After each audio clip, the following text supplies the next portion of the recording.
আকৌ এটা নতুন বিদ্যালয় আপোনালোকক স্বাগতম জনাইছোঁ মোৰ চাউলতলা। তো মই কেইদিনমান আগতে নেমু ৰ'দত শুকাই থৈ দিছিলোঁ, তো খোৱা হৈ গৈছে।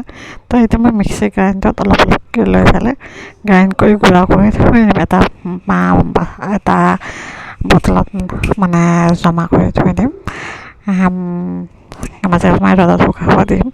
আৰু কেতিয়াবা বমি ভাৱ হৈ থাকিলে হয়তো কাহ চাহ হৈ থাকিলেও খালে বেছি ভাল হয়। চাহৰ নিচিনা বনাই পেলাই খালে বেছি ভাল হয়, কাহ চাহৰ কাৰণে বেছি ভাল। এইটো মই গুড়াখিনি কৰি ল'লোঁ আৰু অকণমান আছে সেইখিনিও গুড়া কৰি লৈ লওঁ। গোটেইখিনি গুড়া কৰি লৈ ল'লোঁ। এতিয়া মই এটা বটলত ধুনীয়াকৈ থৈ দিম।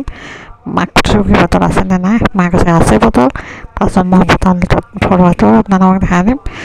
তো মই ভৰাই লৈ আছোঁ এতিয়া বটলটোত অকণমানকৈ যাতে চামুচেৰে অকণমানকৈ ভৰাই আছোঁ। তাৰপিছত হাতেৰে ভৰাই দি দিম।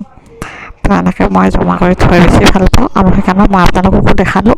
তো আপোনালোকে এনেকৈ জমা কৰি থৈ দিব পাৰে। কেইদিনমান ৰ'দত শুকোৱাৰ পিছত এনেকৈ গুড়া কৰি ল'ব, মিক্সি গ্ৰাইণ্ডত গুড়া কৰি ল'ব। তাৰপিছত জমা কৰি চাহৰ লগত এনেকৈ দি পেলাই খাব পাৰিব। আৰু দেউতাই এইফালে কাম কৰি আছে, এইফালে মই কাম কৰি আছোঁ।